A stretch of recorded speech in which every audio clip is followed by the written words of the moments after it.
Muy buenas tardes a todos. Bienvenidos a esta 26ª entrega de Lágrimas en la lluvia, el programa que aspira a marcar la diferencia en complicidad con un público diferente.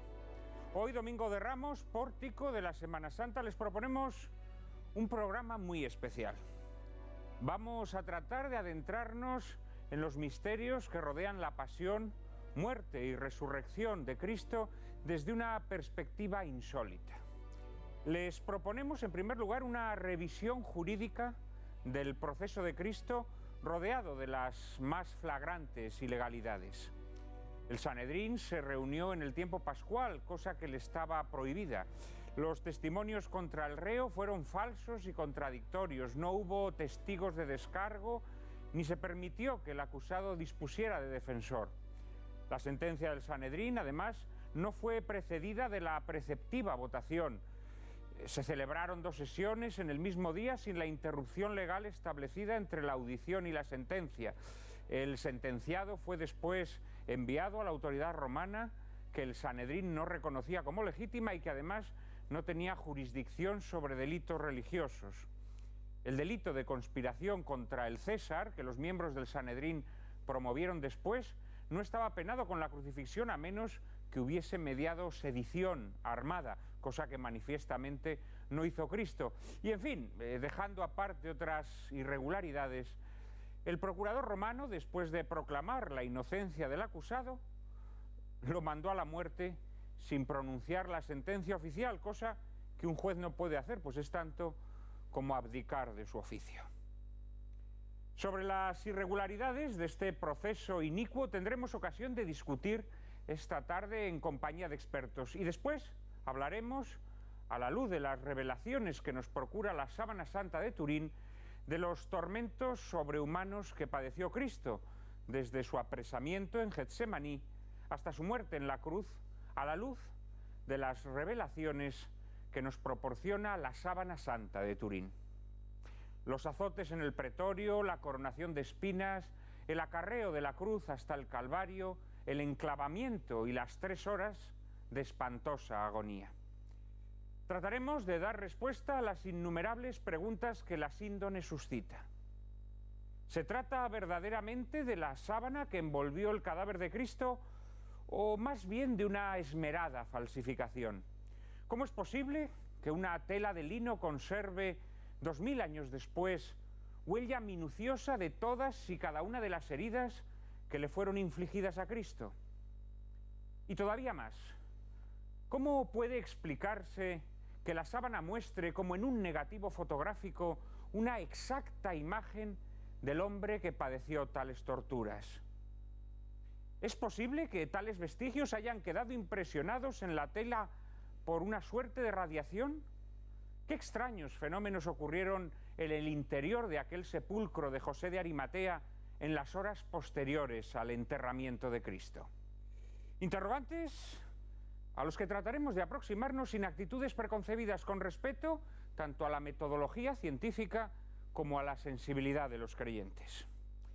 Sobre las irregularidades del proceso sufrido por Jesús y sobre los retos a la inteligencia y a la fe que nos plantea la síndone, hablaremos hoy en compañía del juez José Raúl Calderón, el catedrático de Derecho Romano Federico Fernández de Buján, el historiador Fernando Paz y el eminente cirujano José de Palacios Carvajal. Les prometo un coloquio formidable, pero antes, como siempre, María Cárcava les anticipa la película que lo ilustrará. Buenas tardes, Juan Manuel, y muy buenas tardes a todos ustedes. Interesantísima e insólita película la que les proponemos en este Domingo de Ramos. Los problemas de la fe, la culpa, los milagros, la traición y el destino de los judíos son elementos que nutren proceso a Jesús. Cinta que data de 1973 y que se basó en una obra teatral del italiano Diego Fabbri, estrenada en 1945, que llegó a ser representada en España una década después. Está dirigida por quien fuera uno de nuestros más brillantes directores y responsable de títulos emblemáticos de nuestro cine, como Historias de la radio, Los ojos dejan huellas, El destino se disculpa, Todo es posible en Granada o Lola, Espejo oscuro. Seguro que desde casa han adivinado que se trata de José Luis Sáenz de Heredia, que también participó en la adaptación de la obra original de Fabri junto a José María Sánchez Silva, autor de la célebre Marcelino Pan y Vino. En Proceso a Jesús veremos testificar ante el estrado a un plantel de actores españoles de primerísimo nivel, interpretando a los protagonistas de la vida de Jesús de Nazaret. Desde los máximos representantes del Sanedrín hasta la Virgen María, pasando por San José, Judas Iscariote o el procurador Poncio Pilato. A estos y a otros muchos darán vida un elenco de lujo encabezado por grandes intérpretes de nuestro cine de siempre, como José María Rodero, una espectacular Mónica Randall, Alfredo Mayo, Andrés Mejuto, Carlos Lemos, Julia Gutiérrez Cava o Agustín González. Serán unos sefarditas no resignados a aceptar que se considere al pueblo judío como causante de la muerte de Jesús, quienes decidan representar su proceso de cara al público, y será precisamente ese público, en un principio desconcertado, el que de forma conmovedora y espontánea dotará de honda carnadura humana el proceso, contribuyendo de forma inesperada a dictar sentencia. Estamos seguros de que a los espectadores de Lágrimas en la lluvia les ocurrirá lo mismo que al público que asiste a la representación en la película. Sentirán, mientras asisten a las vicisitudes del proceso, que algo muy profundo se revuelve dentro de ellos, porque la historia que en esta película se nos narra interpela nuestro sentido natural de la justicia y al mismo tiempo remueve dentro de nosotros, al modo de una catarsis, sentimientos que creíamos hibernados, retos a la inteligencia y a la fe que habíamos preferido soslayar. El director de Proceso a Jesús, José Luis Sáenz de Heredia, fue primo carnal de José Antonio Primo de Rivera y director de Raza, la película que adaptaba la novela que Francisco Franco publicó bajo el seudónimo de Jaime de Andrade. Con estos antecedentes, seguro que nuestros espectadores se explican las razones por las que su cine ha sido condenado al ostracismo. Pero Sáenz de Heredia, a quien unió, por cierto, una fiel amistad con Luis Buñuel, fue uno de los cineastas más dotados de nuestro cine clásico, lleno de fértil ingenio y de una fluidez y viveza directamente heredadas del cine americano. Destacó en casi todos los géneros, con incursiones memorables en la comedia y el drama, así como en el cine policial.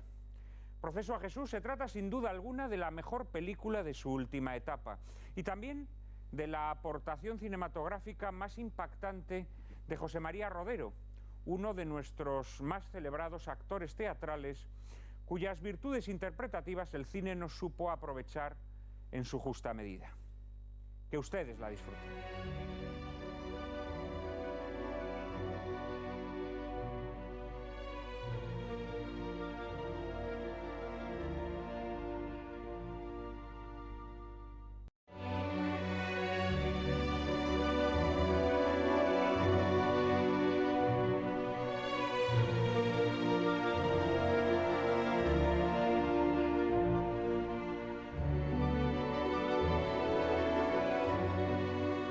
Quizá la ventaja del teatro sobre cualquier otra forma de representación es la cercanía que entabla con el espectador. Esa cercanía, convertida en diálogo de intimidades, es lo que en Proceso a Jesús, la película de Sáenz de Heredia que acabamos de contemplar, provoca las reacciones apasionadas y conmovidas del público. La televisión, bien lo sabemos, no tiene la propiedad de acercarse al espectador como el teatro, pero en Lágrimas en la lluvia queremos entablar diálogo de intimidades con nuestros seguidores. Por eso hemos dispuesto una cuenta de correo electrónico a la que pueden hacernos llegar sus opiniones y sugerencias. Hemos recibido muchos correos esta semana, Cárcava. Pues como todas las semanas, muchísimos correos que agradecemos de corazón. Correos como el de Amalia Fernández, que nos dice que antes solía reunirse con su familia, compuesta nada más y nada menos que por 22 miembros, para cenar juntos una vez a la semana, y que eso lo hacía los viernes aprovechando la emisión de nuestro programa. Ahora, como nosotros cambiamos al domingo, ella nos promete que organizará esta cena familiar de los domingos, ¿no? Después de congregar a su familia, pero eso sí, ante el televisor todos, no falta ninguno. Amalia nos pide también que intentemos hacerle un hueco en Lágrimas en la lluvia a las proyecciones de Luz de gas o de La edad de la inocencia. Juan Trillo, por su parte, nos propone que hablemos de cómo rendir cuentas al pueblo y a la sociedad global a tenor de 2 films, el caso Dreyfus o el juicio de Nuremberg. Esther Verdemel nos sugiere programas dedicados a la pasión y resurrección de Jesús, a la sábana santa de Turín y al sudario de Oviedo, a San Pablo y a los primeros cristianos, y es una petición que en parte, en cierta medida, satisfacemos con nuestro programa de hoy. También he de decirte, Juan Manuel, pese a que una servidora ha explicado ya en más de una ocasión los motivos por los que está de pie durante el coloquio, que son muchos los espectadores que piden una silla para mí, se preocupan incluso por mi circulación sanguínea. No sé, la verdad es que me estoy planteando ya la posibilidad de sentarme para que ustedes no sufran. En fin, un fuerte saludo a todos ustedes y sepan que pueden contribuir a mejorar Lágrimas en la lluvia enviando sus opiniones y sugerencias a la siguiente dirección de correo electrónico: lágrimas@intereconomía.tv. Repetimos, lágrimas@intereconomía.tv. Conste, querida Cárcava, que eres tú la que no quieres que te sentemos, ¿eh? Que lo sepan nuestros espectadores, porque si no luego cargaré yo con esa fama proterva de machista. Y conste que no es por exhibición ni mucho menos, sino por práctico, porque detrás de la cámara, cuando la cámara no enfoca, una veces tiene que hacer algunas cosillas. De todas maneras, ya urdiré yo alguna manera de incorporar a María Cárcava a nuestro coloquio, porque además quiero que tenga una participación más activa en él, porque como todos bien sabemos, es lo mejor de este programa. Junto, naturalmente, con nuestros invitados. Siempre los mejores, siempre los más certeros, los más perspicaces y los más hondos. En esta ocasión contamos además con rostros nuevos para nuestro programa. Tenemos con nosotros, en primer lugar, a José Raúl Calderón. Ha sido profesor de la UNED y de la Universidad de Granada. En la actualidad es profesor en la Escuela de Práctica Jurídica del Ilustre Colegio de Abogados de Jaén y juez en el Juzgado de lo Social número 3 de dicha localidad. Entre sus obras destacaremos El juicio de Nuremberg, hacia una corte penal internacional, Procesos capitales, juicios que han hecho historia y muy especialmente esta obra que tengo entre mis manos, Proceso a un inocente. ¿Fue legal el juicio de Jesús? Muchísimas gracias, José Raúl, por haber venido desde Jaén al plató de Lágrimas en la lluvia. Es un honor tenerte entre nosotros. Está también con nosotros José de Palacios Carvajal. Es uno de nuestros cirujanos más eminentes, premio extraordinario de licenciatura y doctorado en medicina. Ha sido jefe del Departamento de Cirugía Ortopédica y Traumatología en los hospitales de La Paz, Ramón y Cajal y La Zarzuela, entre otros, así como profesor titular de dicha disciplina. Presidente de la Sociedad Española de Cirugía Ortopédica y Traumatología, cuenta con innumerables distinciones, desde la Gran Cruz al Mérito Militar a la Gran Cruz de la Orden Civil de Sanidad. Miembro de las más prestigiosas academias de medicina, tanto nacionales como internacionales, es autor de más de 100 publicaciones de su especialidad y del libro La sábana santa, estudio de un cirujano, que en estos momentos aparece en pantalla. Muy buenas tardes, José, muchísimas gracias por atender nuestra petición. Buenas tardes. Es un placer tenerte con nosotros y disfrutar de tu sabiduría. Está también aquí hoy en el plató de Lágrimas en la lluvia Federico Fernández de Buján. Es catedrático de Derecho Romano, vicepresidente de la sección de Derecho Comparado de la Real Academia de Jurisprudencia. Entre sus obras destacan la tutela testamentaria plural en Derecho Romano, la vida, principio rector del derecho o sistema contractual romano. Además ha publicado un estudio, este que tengo entre mis manos, sobre el proceso de Jesús, titulado Jesús callaba, la renuncia al propio derecho. Y ha escrito la introducción, la profunda introducción a este volumen, El proceso contra Jesús, de diversos autores. Además, es autor de esta 17ª sentencia romana pronunciada en Montilla, donde cada año, coincidiendo con la Semana Santa, eminentes juristas, abogados, jueces, catedráticos de Derecho elaboran una sentencia en torno precisamente a uno de los temas que nos ocupan hoy, el proceso a Jesús. Muy buenas tardes, querido Federico, muchas gracias por estar con nosotros hoy. Gracias. Y por último, cierra este cuarteto un habitual de este programa, Fernando Paz, historiador, profesor de historia, es autor, entre otras muchas obras, de Proceso a José Antonio, la más reciente de todas ellas, así como diversas obras referidas a los estragos y crímenes perpetrados durante la Segunda Guerra Mundial. Además, Fernando Paz es colaborador del semanario Alba, del diario La Gaceta y de diversos programas de esta cadena. Muy buenas tardes, Fernando. Buenas tardes, un placer estar con vosotros. Y empezamos por ti, que seguramente que algún comentario te merecerá esta película, esta estupenda e insólita película que acabamos de ver, Proceso a Jesús, de José Luis Sáenz de Heredia. Efectivamente, estupenda e insólita película que a mí me ha sorprendido muy agradablemente, muy positivamente, por la puesta en escena, por la dirección, por cómo ahonda y a la vez abre lo que es el proceso a Jesús, pues implicándonos, yo creo que a todos, y ese es el motivo y el propósito y el objeto de la película, implicándonos a todos, decía, en las mismas imputaciones que en su momento se hicieron y cómo todos somos copartícipes de una misma naturaleza, a fin de cuentas, ¿no? A mí me ha parecido una película francamente muy notable y muy reseñable, ¿no? Y además es curioso porque se trata de una película desconocida, ¿no?, para el gran público.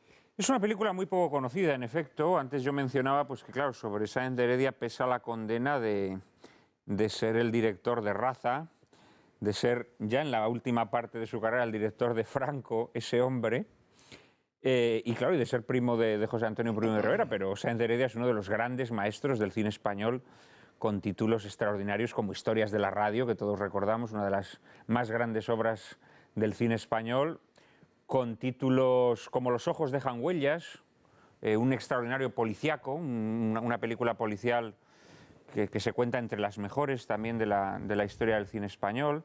En fin, con una playa de películas que lo sitúan entre los grandes directores de nuestro cine.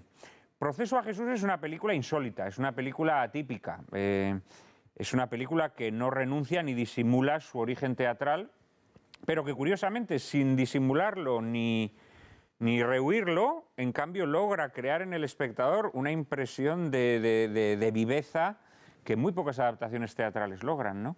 Hombre, yo si tuviera que ponerle algún reparo a la película, le pondría quizá que en la película indudablemente pues, se vislumbra, se transparenta pues, ese clima tan peculiar que vive la Iglesia Católica a finales de los años 60, principios de los 70, ¿no?, con la agitación del posconcilio, también con ese intento un poco disparatado de modernización, pues que le lleva a determinadas posiciones o actitudes de las que luego pues en las que luego ha tenido que recular un poco, y todo ese clima social, religioso, se transparenta en la película. Pero desde luego la película tiene una fuerza extraordinaria y unos personajes, pienso por ejemplo en el que interpreta Rodero, unos personajes de una palpitación humana y de un drama interior apasionantes. No sé cómo habéis visto los juristas expertos en el proceso de Jesús esta película. No sé si la conocíais o si también ha sido para vosotros una sorpresa, como para mí mismo, José Raúl. Pues sí, la verdad es que coincido con Fernando, ha sido una sorpresa, no conocía la película, me ha sorprendido, me ha gustado, muy original y bueno, como bien has dicho, dejando quizá el aspecto teatral, la puesta en escena original, porque ya digo, independientemente del aspecto teatral, lo que te venía a representar era un tribunal de segunda instancia o un tribunal de revisión, entre comillas. Intentaban realmente si confirmar o no esa culpabilidad o inocencia del Galileo. Desde ese punto de vista sale fuera de otras películas donde se toca realmente el aspecto histórico, ¿no? Y esta tiene esa originalidad, se sale del contexto histórico, se va a un marco actual de los 70 y que, bueno, te pone de manifiesto eso, un tribunal de segunda instancia, un tribunal de revisión. Y luego, como quizás de carencia, si me lo permite, Juan Manuel, pues entre los personajes, pues sí he hecho en falta la presencia de la testifical de un Herodes, por ejemplo, o de la presencia del que el primero, y quizá eso ahora también pueda continuar quizás desarrollándolo más Federico, pues la presencia de un Anás, ¿no? Quizás sea, ahora, como puede o Barrabás. o Barrabás como testigo, ¿no? Pero la veo muy original y el enfoque que te da para revisar ese proceso desde el punto de vista como si se tratara de un tribunal de segunda instancia, un tribunal de revisión. Y luego los personajes que van apareciendo, bueno, Poncio Pilato, Caifás, la Virgen María, San José, algunos de los discípulos de Jesús, Judas. ¿Os parece buena la caracterización, la tipología humana, la psicología que muestran en la película, o hay cosas que os chirrían? Federico. Bueno, pues podría completar algo de Sí. lo que nos acaba de exponer mi querido colega, ¿no? Además de contestar a tu pregunta, a mí también, primero me ha sorprendido su planteamiento, en segundo lugar, previo a esto incluso, no lo conocía tampoco la película, me ha gustado haberla visto y ha sido la oportunidad de conocerla, la invitación amable que se me ha hecho a este programa. Lo que ocurre es que el tema presenta una hondura y una profundidad tan brutal, tanto desde un punto de vista científico-doctrinal como desde un punto de vista humano y como, sobre todo, desde un punto de vista espiritual y trascendente, que estas películas yo les tengo un poco de reparo. Me he alegrado mucho de que no esté presente Cristo, bueno, y por razones de que se hace cuando se hace, y el Señor está muerto. Bueno, más bien digamos que no está en este mundo, muerto lo retiro inmediatamente porque ha sido un lapsus mentis y un lapsus lingüe, ¿no? Me gustaban más las películas del viejo Hollywood, en donde jamás se enfocaba el rostro de Cristo, ¿no? Y algunas veces en Ben-Hur se enfocaron o en alguna otra de las grandes producciones se enfocaron las manos, etc. Por lo tanto, el que no haya estado presente el Señor es para mí una satisfacción.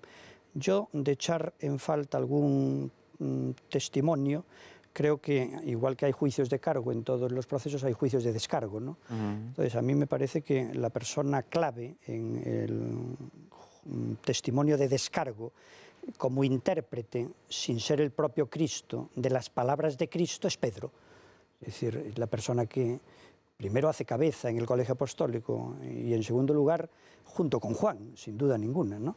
Es el que penetra más en las intimidades del Señor y el que podría dar lugar al testimonio más fehaciente y más fidedigno de cuál es el verdadero espíritu de las palabras del rabí en su predicación, y por lo tanto las imputaciones que se las hacen podría, de alguna manera, coincido perfectamente con Raúl en el sentido de que el testimonio de Anás hubiera sido muy importante porque tenía la autoritas frente a Caifás, que tenía la potestas, dos términos muy romanos. Potestas lo define Alfaro Dors como poder potestas socialmente reconocido, mientras que autoritas dice saber socialmente reconocido. Caifás era sumo pontífice porque era yerno de Anás, y Anás tenía la autoritas, sin duda ninguna, y en los relatos evangélicos se ve perfectamente el sometimiento moral del yerno al suegro, que está en la sombra, pero que es quien de alguna manera maneja todos los hilos de la cámara del Sanedrín a la hora de, en primer lugar, tener intención de prender a Cristo, y en segundo lugar, la absoluta, firme y definitiva resolución de condenarlo antes de iniciarse el proceso. De eso luego tendremos ocasión de hablar en unos instantes. Antes, José de Palacios Carvajal, seguro que tiene algunas observaciones que darnos sobre la película. No me digas que tú tampoco la conocías. Tampoco la conocía. Bueno, Tampoco pues la conocía. celebro haberos descubierto esta película. Sí, sí, la has descubierto. Y probablemente también a muchos de nuestros espectadores. Esta es una gran alegría para mí. Que en mi caso realmente no es absolutamente... Vamos, es lógico que así sea, porque yo no soy muy cinéfilo. Eso no quiere decir que la película me haya gustado, ¿no? Evidentemente. Pero sin embargo, desde mi punto de vista, no profesional, yo me quedé extrañado de varias cosas, porque no son lógicas. ¿Cómo los personajes van saliendo del público? No están preparados previamente y sin embargo después son fantásticos y sus teorías válidas y salen por casualidad. O sea, veo en ese sentido un poquitín forzado. ¿Por qué no fueron todos ya preparados? San Pedro, Judas, pero de pronto un señor que está allí, que a lo mejor es un besugo, le dije, ahí, pam, y resulta que no lo es. O sea, en ese sentido... Bueno, que participen en el proceso del público solamente es el que hace de defensor de Pilatos. Bueno, ¿no? Ya ni te digo, que Es sabía el más único, que Lepe. que además dice una de las cosas más tremendas de la película, claro. En la cual de alguna manera no le falta razón, y es que dice que si a Pilatos se le condena, o si el juicio de la historia condena a Pilatos, es por haber, digamos, antepuesto la conveniencia política, por haber sido un juez político sobre la estricta aplicación de la ley.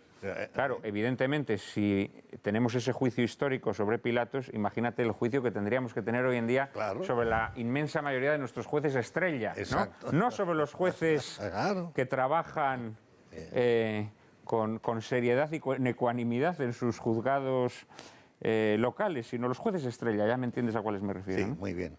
Y por otra parte, encontré que realmente todo lo que va pasando se puede prever muy fácilmente. O sea, precisamente las películas de misterio, y este es el misterio máximo, pues no sabes lo que va a suceder. Pero aquí sí, en cada personaje. Yo supe que el que había matado al niño ese o a quien fuere era Rodero, era lo lógico y lo natural.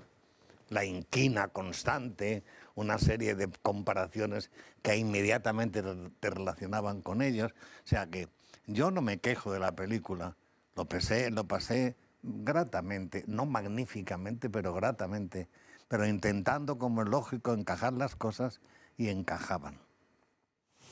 Pues esta película nos sirve de introducción para plantear los dos temas que les prometíamos al comienzo de este programa. El proceso de Jesús y la sábana santa de Turín. Dos misterios, uno jurídico, el otro científico y más que científico, que planean sobre estas jornadas de la pasión, muerte y resurrección de Jesucristo. María Cárcava nos introduce en el primero de estos asuntos.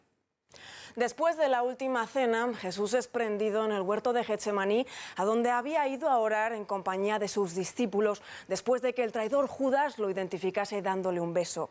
Desde Getsemaní, Jesús es conducido bajo custodia armada ante el Sanedrín, asamblea de sacerdotes, escribas y ancianos, que actuaba a modo de tribunal supremo con competencias tanto religiosas como civiles, y que aunque podía condenar a la pena máxima, no podía ejecutarla.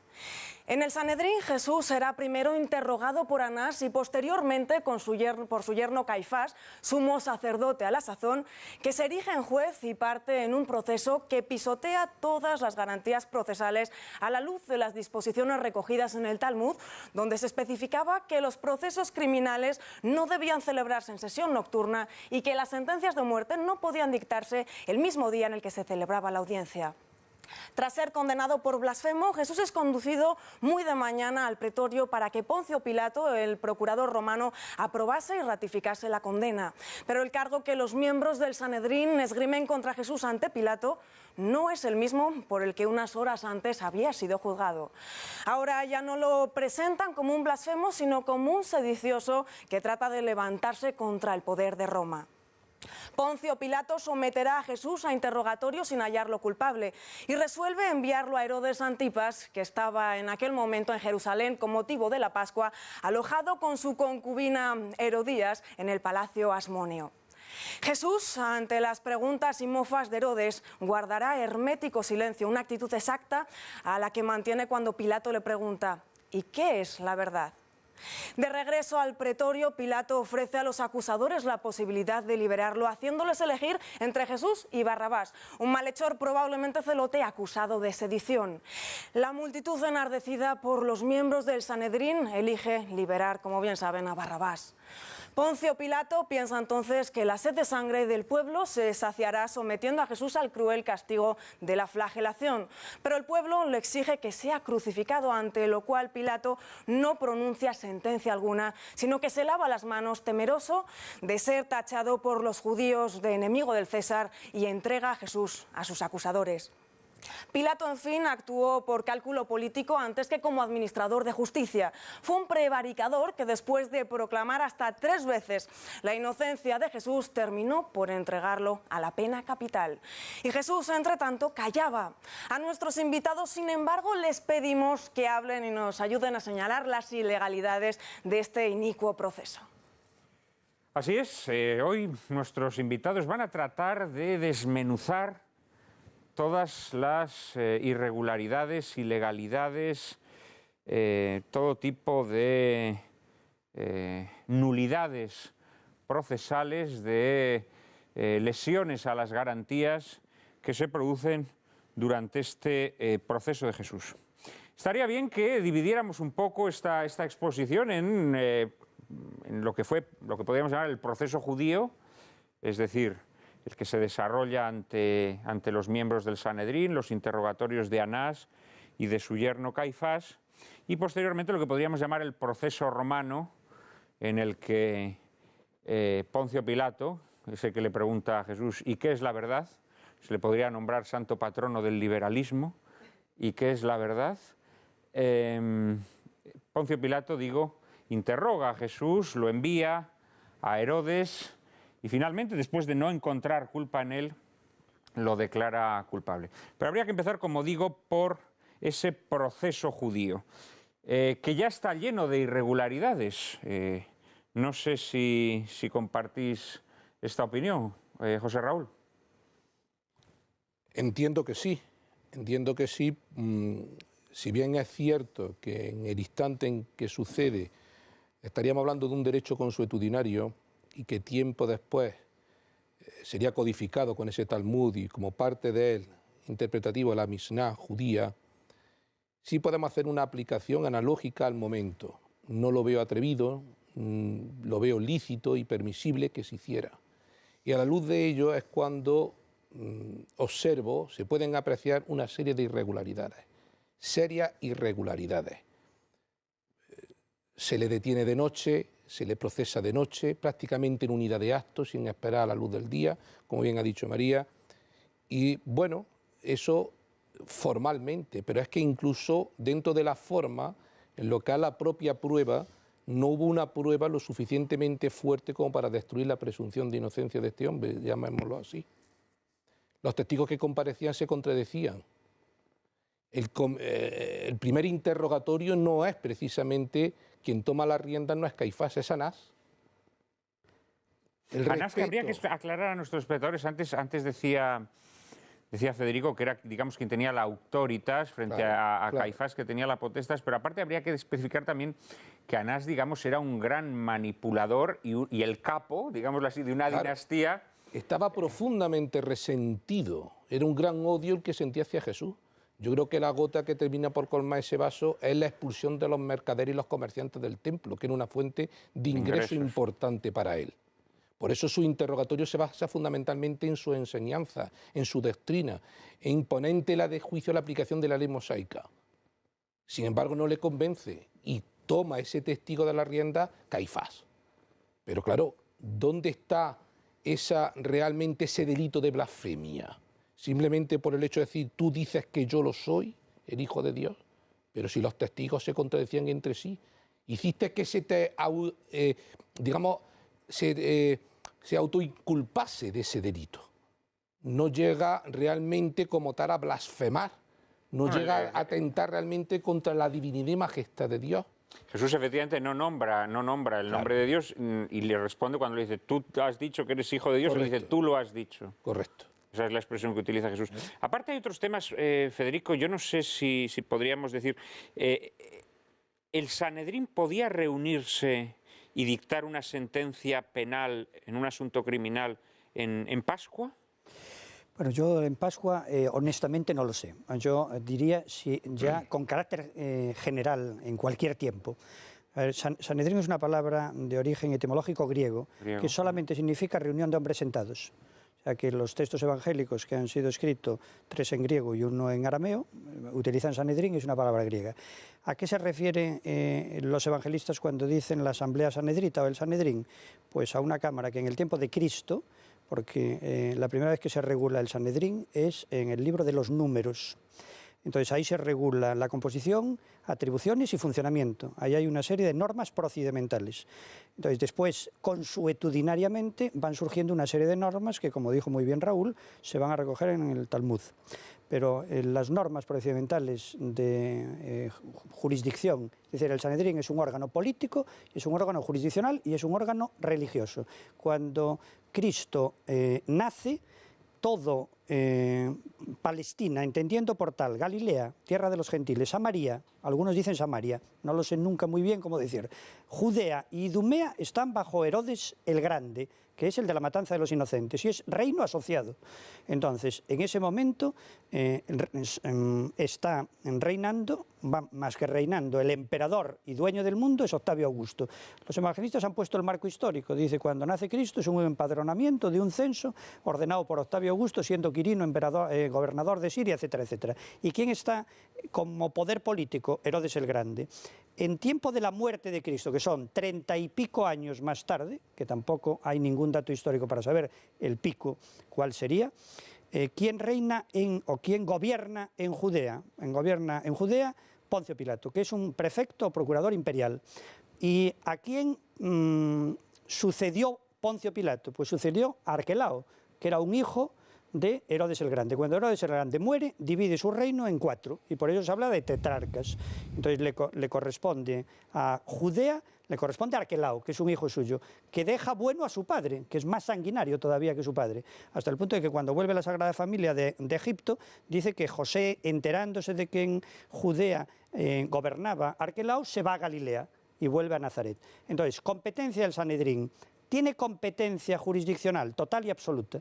Total y absoluta. Es una teocracia. Roma, en algunos casos, no respeta las autoridades locales de los pueblos conquistados. En otros, como en el caso del judío, respeta totalmente las autoridades locales. Con lo cual, quien gobierna, por ejemplo, Galilea en el momento de la condena es Herodes Antipas, que es tetrarca de Galilea, que está en Jerusalén no porque su sede sea Jerusalén, su sede es Galilea. Lo que pasa es que con ocasión de la fiesta había subido, porque orográficamente se sube. La Sagrada Familia sube de Nazaret y Cristo, cuando decide ir a morir, dice que sube a Jerusalén. O sea, la expresión de subir se puede incluso tomar desde un punto de vista físico. Entonces, ¿tiene competencia el Sanedrín? Claro que la tiene, sin duda ninguna, para aprenderlo. En los Hechos de los Apóstoles, el propio día de Pentecostés, dicen que prendieron a los apóstoles por predicar en su nombre y les condenan a volver a predicar en su nombre. En los Hechos de los Apóstoles se dice, San Pablo le pide cartas al sumo sacerdote y al Sanedrín para ir a apresar a Damasco a los que creen el nuevo credo. O sea, que tiene competencias totalmente. Sin embargo, hay que decir, María lo ha dicho, que no tenía capacidad para ejecutar. Esa es otra cosa. La sentencia máxima, ¿no? La pena capital, ¿no? Sí, igual que necesitaba la aprobación de la autoridad romana, ¿no? Pero igual que en los estados de los Estados Unidos, que hay pena capital, una cosa es el órgano jurisdiccional que impone la pena de muerte y otra cosa es el gobernador del estado que autoriza la ejecución. No sé cuántos miles de personas hay ahora mismo en los estados de los Estados americanos en el corredor de la muerte. Son personas a las cuales se ha impuesto una pena de muerte, pero que el gobernador no ha firmado la ejecución. Yo me atrevería que no solamente es autorizar la ejecución, sino de alguna manera refrendar la sentencia al ser una sentencia de muerte. De alguna manera la autoridad romana tenía que revisar ese proceso. De hecho, por eso casi digamos que se vuelve a iniciar el proceso, aunque en este caso el cargo que le imputan a Jesús es distinto, porque transforman la blasfemia, la transforman en un intento de sedición o de rebelión contra la autoridad romana, ¿no? Pero de hecho el proceso es como si rebobinásemos y volviésemos a empezar, es decir, Poncio Pilato no se limita a decir, muy bien, pues sí, ejecútese la sentencia de muerte, sino que asistimos digamos, a un nuevo proceso, ¿no? Es muy interesante porque incluso en el libro del Papa, antes comentaba yo con José Raúl, en el libro del Papa de reciente publicación, el Papa nos dice que las normas que regían el Sanedrín no estaban recogidas en el Talmud, en el momento en el que ocurre los hechos, ¿no? Y efectivamente así es, ¿no? Lo cual no quiere decir que no fuera derecho vigente, derecho consuetudinario plenamente vigente, ¿no?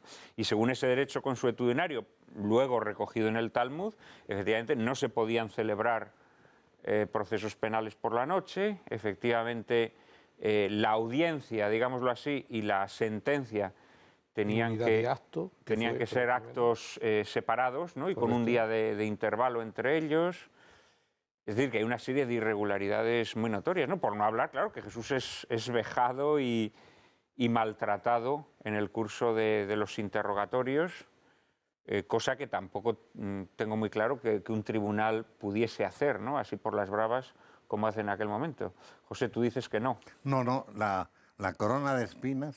No, lo que pasa es que eso va a ser luego, pero claro, a Jesús lo abofetean en el Sanedrín. Fíjate, Juan Manuel, yo diría algo más, y yo creo que ahí Federico puede ser que, seguro que coincidimos. A pesar de tales irregularidades que hubieran llevado en un momento dado a una nulidad del proceso o a la absolución, porque no hubiera prueba, realmente era una persona que molestaba, que incordiaba, y como tal no hubiera tardado mucho tiempo en volver a ser detenido.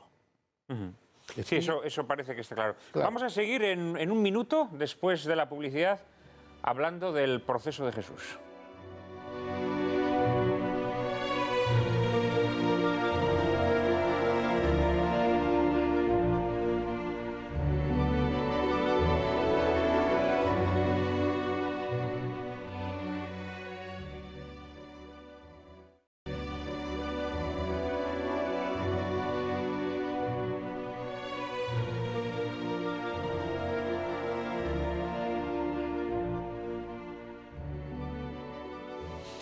Estábamos con Jesús ante el Sanedrín y antes de ir al pretorio, Federico y Fernando querían apuntar algún particular sobre el asunto.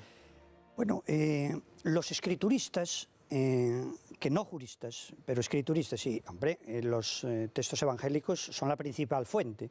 Porque es verdad que la figura de Cristo como Cristo histórico está en Suetonio, en Flavio Josefo, en los anales, en Suetonio los 12 Césares, en los anales de Tácito y en Plinio el Joven. O sea que hoy, evidentemente, sería un trasnochado el que pudiese cuestionar lo más mínimo de la historicidad de la figura de Cristo como personaje. Pero bueno, que los escrituristas, que son nuestra fuente principal de información, parece que nos dicen que en el momento del apresamiento en el huerto de Getsemaní, que por supuesto fue por los alguaciles del templo, a pesar de que se utiliza indebidamente... de soldados. Corte, se utiliza alguna vez corte... Bueno, eso es un término exagerado, claro, porque una corte era un grupo muy numeroso, ¿no? En todo caso sería una pequeña guarnición. Lo cierto es que corte hace siempre referencia a una tropa romana, ¿no? Claro. Entonces, son alguaciles. Que el Sanedrín pudiera pedirle refuerzos a Poncio Pilato para que mandase a alguien representante de las legiones romanas, por razones de orden público, es posible, pero quien ordena prenderlo y quien lo prende de facto en el huerto es el Sanedrín. Dice que lo conducen a la casa de Anás. O sea, es un domicilio privado.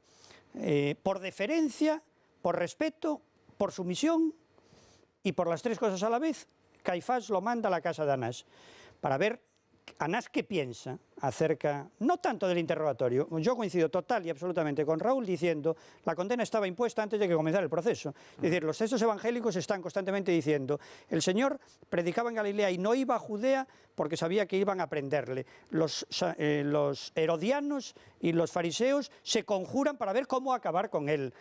Cuando la resurrección de Lázaro decía, como veían que muchos judíos creían en Cristo y como cada vez eran más los que creían en él, deciden matarlo. O sea que no es que ¿para qué vamos a hablar tanto de proceso si el proceso es una formalidad para revestir una sentencia o mejor, una decisión, para no hablar en términos jurídicos, que ya está tomada? Entonces lo llevan a Caifás y después dicen que lo llevan a la casa de Anás, y después dicen que lo llevan a la casa de Caifás.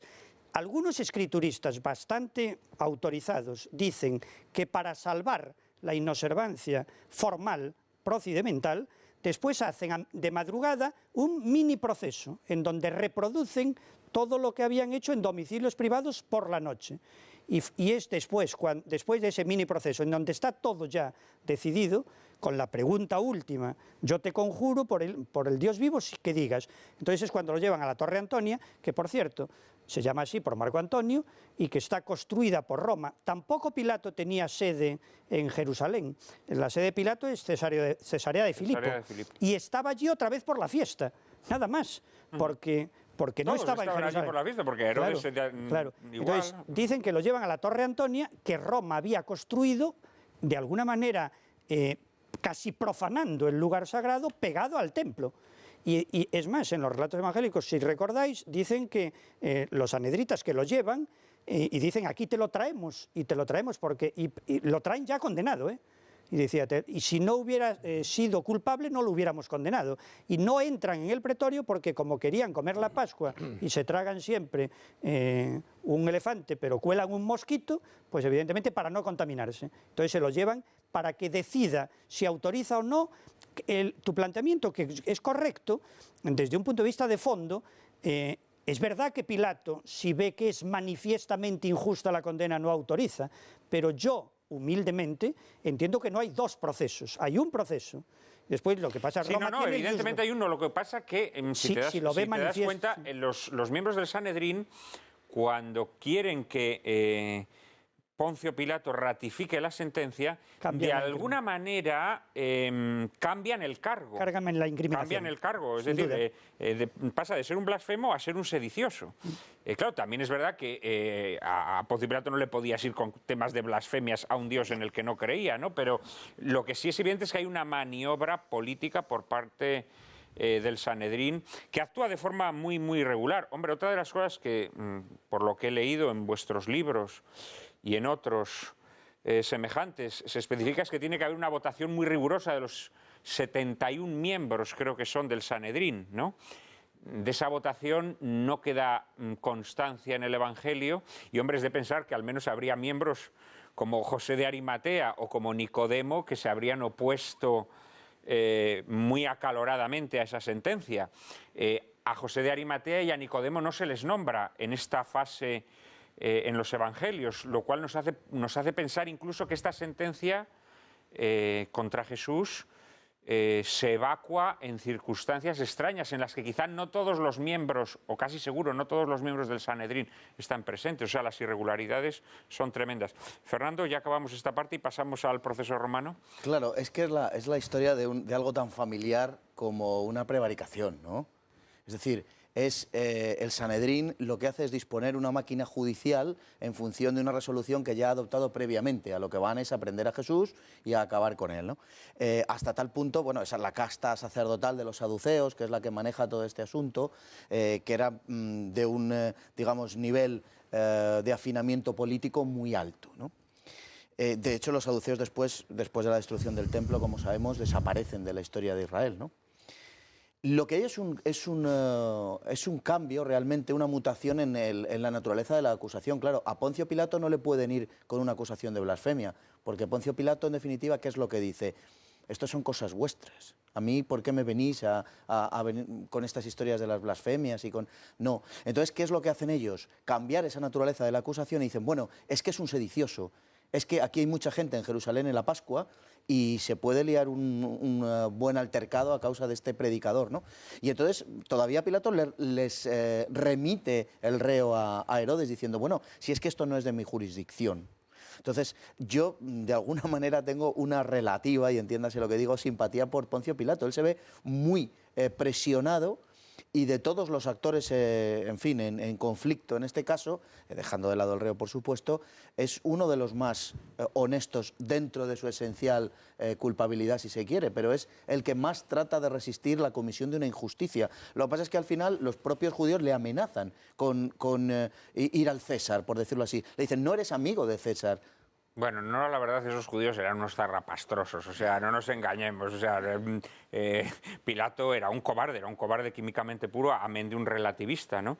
Sin duda. Yo, fíjate, te diré más, no, yo por el contrario, yo diría que en el fondo el proceso judío es más justo, porque aquello por lo que se castiga a Jesús, es decir, por proclamarse hijo de Dios, no deja de ser una razón, una blasfemia y por lo tanto una razón para ajusticiarlo, según la óptica de los miembros del Sanedrín. Y de hecho, la razón por la que los miembros del Sanedrín lo ajustician nos sigue interpelando a nosotros, porque nosotros, a la hora de establecer si Jesús es el Mesías o es un impostor, es un fantoche, tenemos que preguntarnos, ¿es el Hijo de Dios? Esa es la pregunta que cada cristiano tiene que hacerse. ¿Es el Hijo de Dios? Y si dices que sí, efectivamente, estás aceptándolo en su naturaleza divina. Si dices que no, tienes que aceptar la sentencia del Sanedrín. En cambio, Poncio Pilato, de alguna manera lo que hace es tratar de repeler todas las complicaciones que le puedan nacer de ejercer su verdadera convicción, que es pensar que ese hombre es inocente, ¿no?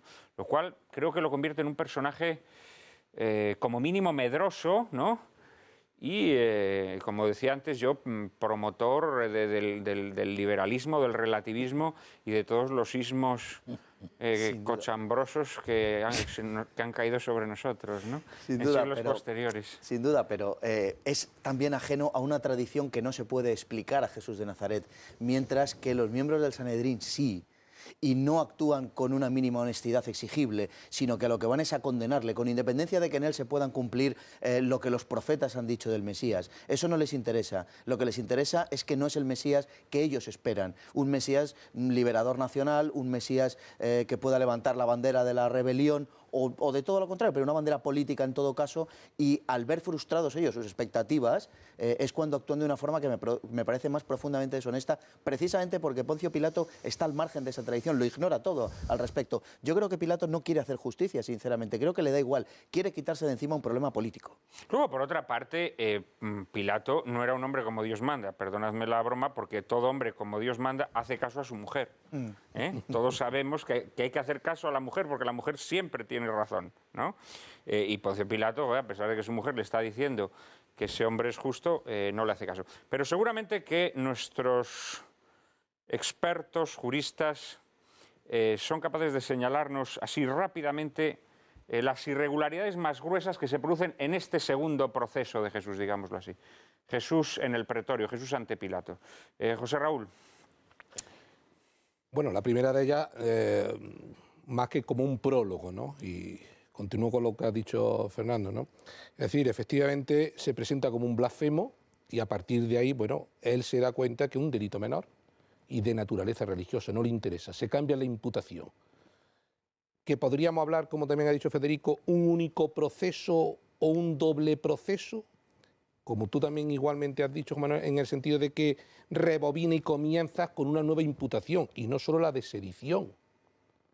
Es que yo diría algo más, no es solamente un sedicioso, la seditio romana, no es que paga tributo al César porque dentro de su facultad estaba recabar tributo, pero el hecho de esa atribución de realeza desde Galilea, que es lo que le lleva después el pasarlo a Herodes, sino que están buscando no solamente el cambiar la imputación, sino que con ese cambio de imputación asegurarse primero que conozca al prefecto y en segundo lugar, y lo más importante, que el delito que se le imputa ahora sea un delito tal que conlleve la pena de muerte. No solo que conozca el prefecto, sino que además que con ese delito en concreto lleve la pena de muerte.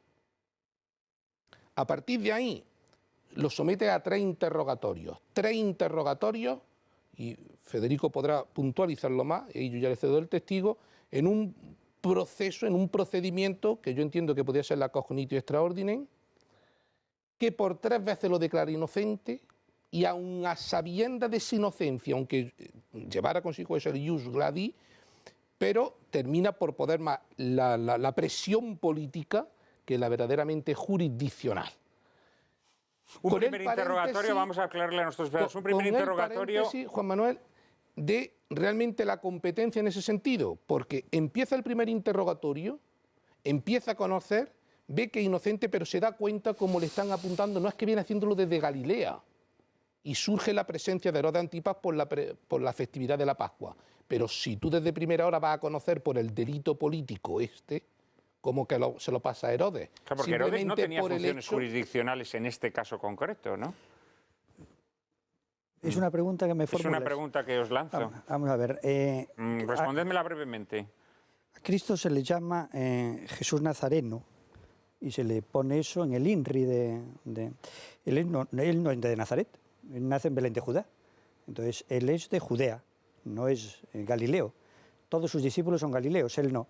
¿Por qué le manda Pilato a Herodes Antipas, que estaba en Jerusalén, al reo? Porque dice, enterándose de que era Galileo, pero es que era un conocimiento popular del maestro, del rabí, que había venido de Galilea. Recordemos los primeros capítulos de San Juan, en los primeros llamamientos a los apóstoles. De Nazaret puede venir algo bueno. Es decir, he encontrado al Mesías, que es de Nazaret. Creen que es de Nazaret. Por lo tanto, Nazaret es una pequeñísima aldea que no se nombra nunca en el Antiguo Testamento. Es decir, es irrelevante. Entonces, creen que es de Galilea. Entonces, ¿tendría competencia Herodes Antipas sobre Jesús? Si fuera Galileo, sí, pero él es nacido en Belén de Judá. Entonces, no tenía absolutamente ninguna competencia. La cuestión que suscitabas, ¿votó o no votó el Sanedrín? Bueno, Caifás ahí vio que se le escapaba otra vez. Es decir, porque, como dijo Raúl y dijiste tú, los testimonios son contradictorios. Y entonces, viendo que se le escapaba, revestido de toda autoridad, se levanta y dice el yo te conjuro. Y a continuación la pregunta, para que no se vote, sino que sea por aclamación, por consenso de no pronunciamiento y entonces aceptación de lo que dice el sumo sacerdote. ¿Qué necesidad tenemos de más pruebas? Reo es de muerte. Y dicen todos, sí, reo es de muerte. Se nombra a Nicodemo y a José de Arimatea en la resurrección, después de la... Perdón, Es imposible que José de Arimatea y Nicodemo dijeran sí, es reo de muerte. Pero en el Evangelio se dice, José de Arimatea, miembro del Sanedrín, que no había participado de la decisión de la Cámara, se dirige al procurador y le pide el cuerpo. Ahí está, el que no había participado, como decías tú, votaron, no votaron. No votaron ni fue una reunión del Pleno, digamos. Se reunieron los amiguetes, digámoslo así, ¿no? Como dice Raúl... Como hacen los congresistas nuestros cuando tienen que sacar una ley, se juntan unos cuantos amiguetes y aunque falten 200, votan los 100 que hay y ya lo arreglan entre ellos, ¿no? Como dice Raúl, el primer interrogatorio, dicen que eres rey.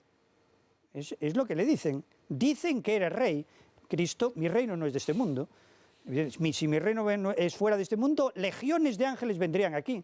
Y después, el no tendrías ningún poder sobre mí si no se te hubiera dado de lo alto, es una frase que ha hecho escribir miles de páginas sobre el origen divino del poder. Sí, efectivamente, origen divino que ya nadie reconoce. Bueno, no tendrías ningún poder sobre mí. Salvo algunos que seguimos creyendo en él. Y por lo tanto, todo poder sin origen divino nos parece un poder ilegítimo. Pero este sería otro tema.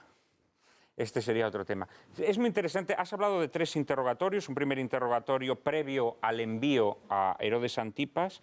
Vuelve de Herodes Antipas Jesús después de haber sufrido también el escarnio y la mofa de Herodes Antipas, que le planta una túnica dorada para burlarse de él como presunto rey.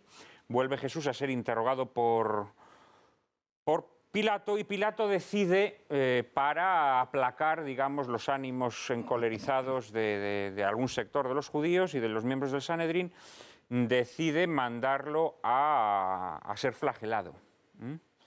Y después de la flagelación es cuando ya pues, se decide si Barrabás, es Jesús, y ya, a pesar de que carece de convicción alguna de su culpabilidad, Poncio Pilato deja o entrega a Jesús a los miembros del Sanedrín. Pero precisamente sobre la flagelación quisiera yo hablar, y aquí creo que es fundamental la aportación del doctor Palacios Carvajal. ¿En qué consistía exactamente esa pena con la que en un principio Poncio Pilato piensa que los judíos se pueden conformar?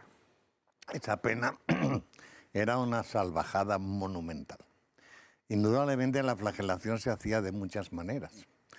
La flagelación normalmente se empleaban unos látigos que eran distintos según lo que querían herir. Bien era el flagrum normal o el látigo normal, que tenía solamente una cola, o bien el flagrum, que tenía 2 o 3 colas, y unos que tenían en la punta de las colas una serie de pequeñas bolitas, que normalmente eran de plomo, que se llama el flagrum taxilatum, que es el que emplearon con Jesús. Entonces, normalmente había en las leyes, que eso lo conoceréis vosotros mejor que yo, un tope para esa flagelación. No se podían, según la ley romana, dar más de 40 latigazos y según la ley judía más de 60 latigazos. Lo que pasa es que no decían si tenía que tener 1, 2 o 3 colas. Los que emplearon para flagelar a Jesús tenían 2 colas y además tenían taxilum, o sea, tenían esa especie de que le llamaban el escorpión. Que ¿Eran pedazos de hueso o el escorpión trozos de podían plomo, ser ¿no? pedazos de hueso, pero en este caso fueron bolitas de plomo. De plomo.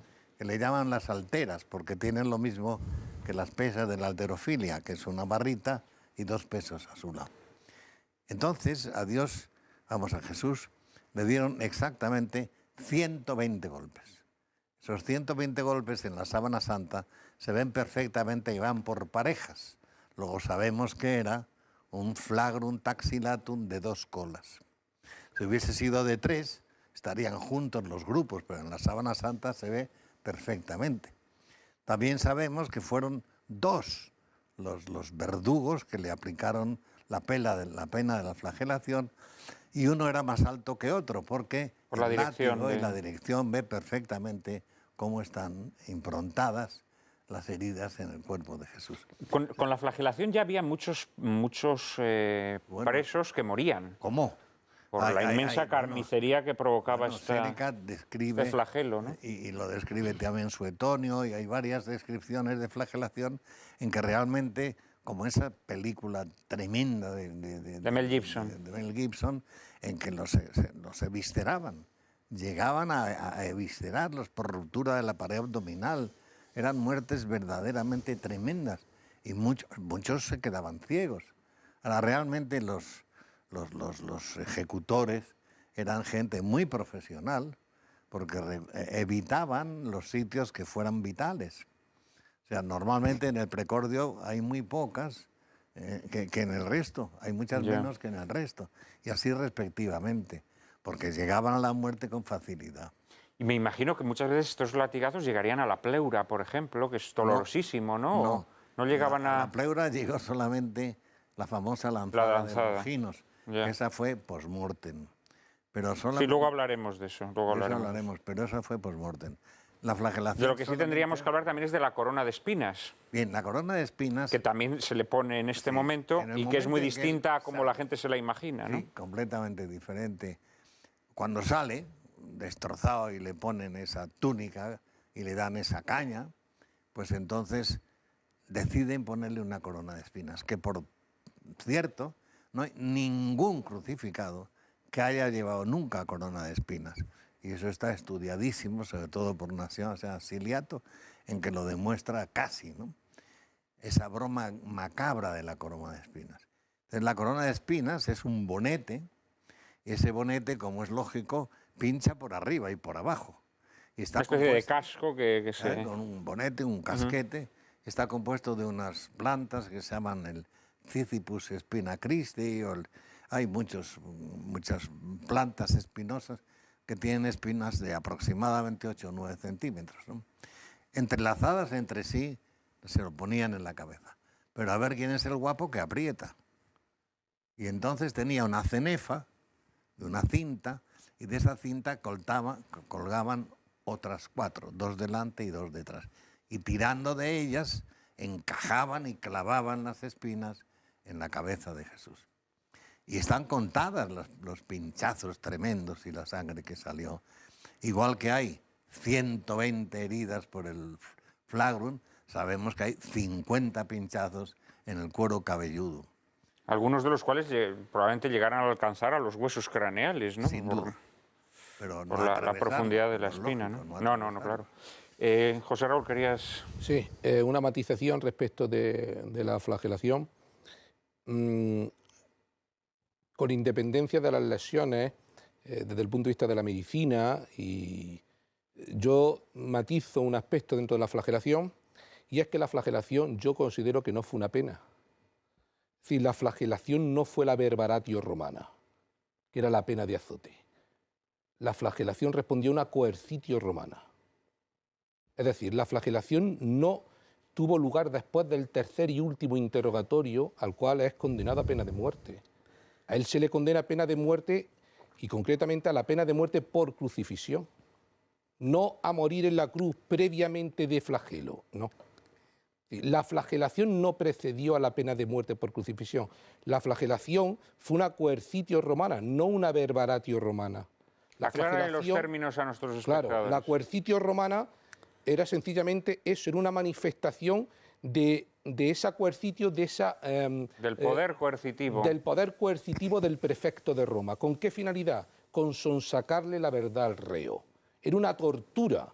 Tuvo lugar durante el segundo interrogatorio, no cuando terminó el tercer interrogatorio. Durante el segundo interrogatorio, después de que por segunda vez declare su inocencia, es el instante en el que a él se le flagela. Es una coercitio, no una verbaratio, que es la pena de azote. ¿Y con qué intención? Sonsacarle la verdad. O sea que... Yo lo voy a torturar para ver realmente si es una persona peligrosa, como dicen, para el Estado de Roma. Si realmente una persona que va a atentar contra el Estado y la soberanía y el príncipe de Roma. O sea, si es verdad que levanta al pueblo. Sostienes que lo hace para claro, forzarlo a la confesión, claro, digámoslo así. Efectivamente. Pero no como pena primera con la que cree que los miembros del Sanedrín se van a contentar. Correcto. Por eso yo, con todo mi respeto a don José, pero yo considero que no responde a un estilo judío en número de azotes. La flagelación dura aproximadamente unos 45 minutos por el transcurso cronológico del tiempo hasta que se dicta la pena de muerte, pero eso respondiendo a una tortura. Es decir, yo te voy a flagelar hasta que cantes. Es decir, no te voy a flagelar a 100 y pico azotes, ni tampoco a 50 ni 60. Yo voy a estar flagelando hasta que yo considere que este hombre ha cantado. Federico, muy brevemente, que tenemos que ir acabando este bloque. Desde el respeto a mis dos contertulios, de los que aprendo. Discrepo. Vale. Bueno, yo entiendo que hay tres expedientes con los que Pilato pretende salvar, como decía también nuestro contertulio, salvar a Cristo. El primero es mandarlo al Antipas. Ese es un expediente para salvarlo, dándose cuenta que se lo habían llevado por envidia y por rencillas entre el magisterio del nuevo rabí y el magisterio oficial de los sumos sacerdotes, que estaba constantemente cuestionado, haced lo que ellos dicen pero no lo que ellos hacen, etcétera. Sepulcros bancleados, etcétera, etcétera. Primer expediente. Las maldiciones que había lanzado contra los fariseos. Es decir, lo manda al Antipas a ver si el Antipas lo salva. Como el Antipas se lo devuelve con una túnica blanca que está loco, no contestó nada. El Jesuante Tachebat, el Jesús callaba, está presente en las tres comparecencias. Yo entiendo que la flagelación es para dar pena, para que invada al pueblo que está allí delante del pretorio, presidido ciertamente por las autoridades religiosas, que son los que incitan la voz popular, porque después de flagelar, lo que hace, lo expone. Lo expone ¿desde dónde? Desde la terraza del pretorio. ¿Qué queréis que haga con este, que es vuestro rey? Es decir, lo ha utilizado la flagelación para decir, le he dado algún castigo, no lo he condenado a pena de muerte y a ver si el pueblo lo absuelve. Para mover a la piedad al pueblo. Pero el pueblo es entonces cuando le responde, caiga su sangre sobre nosotros y sobre nuestros hijos. Y el tercer expediente que utiliza es el privilegio pascual. Es decir, fallándole el primero y fallándole el segundo, no les dio pena, sobre todo auspiciados por los sumos sacerdotes. Los sumos sacerdotes estaban espoleando al pueblo para que pidiera, ¿y qué queréis que haga con vuestro rey? Crucifícale. Utiliza el tercero, que es Barrabás o Jesús. Barrabás o Jesús. Siempre es para intentar salvarlo. Vamos a terminar ya este segundo bloque con tu intervención, José, y luego después de la publicidad hablaremos de la Sábana Santa. Muy bien. Bueno, no, sobre la flagelación, ¿querías hacer alguna observación? No, la flagelación, por lo que yo tengo entendido, lo que pasa es que no tengo ningún conocimiento jurídico para poder discutirte, ni mucho menos, sino aprender de ti. La ley de la flagelación solamente se aplicaba a aquellos que no eran romanos, a partir del año 100 y pico antes de Jesucristo, que era la ley Sempronia, y había otro nombrecito, que según ellos los ciudadanos romanos no podían ser flagelados. Porque, y esa es información bibliográfica, es que la flagelación muy frecuentemente se utilizaba previo a la crucifixión.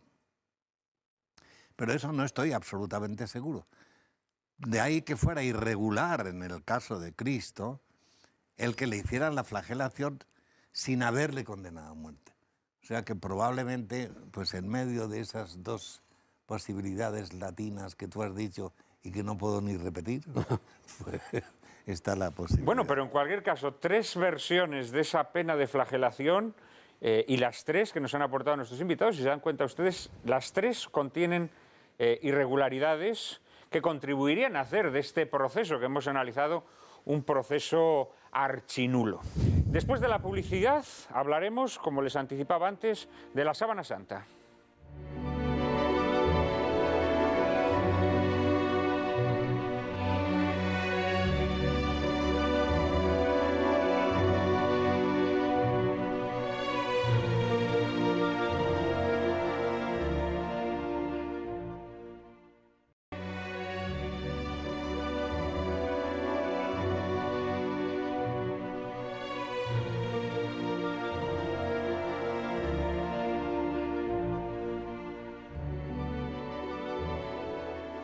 Y si lleno de enigmas está el proceso de Jesús que acabamos de analizar, no quiero contarles los enigmas que rodean a la Sábana Santa de Turín.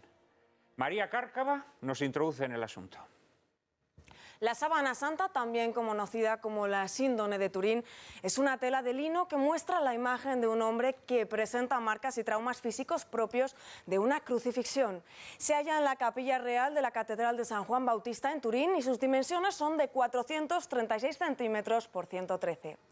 Los orígenes del sudario y la identidad de la figura que en él se muestra han sido y son aún hoy objeto de debate candente entre científicos, teólogos, historiadores e investigadores de las más diversas disciplinas. El periplo de la Sábana Santa desde Jerusalén a Turín tiene estaciones en Edesa, Constantinopla, Atenas, Besançon, Lirey y Chambéry, donde sobrevivió a un incendio en la capilla ducal de los Saboya que llegó a derretir la urna de plata en la que se guardaba. Desde entonces, la Santa Sábana, la Sábana Santa, presenta unas características quemaduras que fueron después remendadas por hermanas clarisas. En 1578 la síndone fue trasladada a Turín, donde ha permanecido desde entonces con la excepción de los años de la Segunda Guerra Mundial. Ya en 1983 Humberto de Saboya la donó a la Iglesia 530 años después de que entrara a formar parte del patrimonio de su familia. En la Sábana Santa se aprecia perfectamente la figura de un hombre de cuerpo entero en sus 2 proyecciones, frontal y dorsal. Unos sostienen que el sudario es la tela que se colocó sobre el cuerpo de Jesucristo en el momento de su muerte y que el rostro que aparece es el suyo. Otros, sin embargo, basándose en una discutible prueba de carbono 14 realizada en 1988, consideran que se trata de una falsificación de la Edad Media. En 1998, Juan Pablo II visitó la Catedral de Turín para venerar la Santa Sábana, Sábana Santa, de la que afirmó: presenta a Jesús en el momento de su máxima impotencia y nos recuerda que en la anulación de esa muerte está la salvación del mundo entero. La Sábana Santa se convierte así en una invitación a vivir cada experiencia, incluso la del sufrimiento y la suprema impotencia, con la actitud de quien cree que el amor misericordioso de Dios vence toda la pobreza, todo condicionamiento y toda tentación de desesperación. Esta tarde nuestros invitados seguramente podrán ayudarnos a desvelar los enigmas que rodean a la síndone. Bueno, hay que decir en efecto que la Sábana Santa no es materia de fe. No es materia de fe, pero sí plantea una serie de interrogantes sabrosísimos a cualquier persona interesada por lo que ocurrió en aquellas jornadas que acabamos de describir en la primera parte de nuestro programa. Efectivamente, se discute si la sábana santa es o no es una falsificación. Desde luego, si es una falsificación, tiene que ser hecha, vamos, por los falsificadores más avezados del mundo y además disponiendo de tecnologías que en el siglo XIII o siglo XIV, que son las fechas que se le atribuye a esta presunta falsificación, técnicas que evidentemente no existían. No sé si estás de acuerdo, José. Completamente.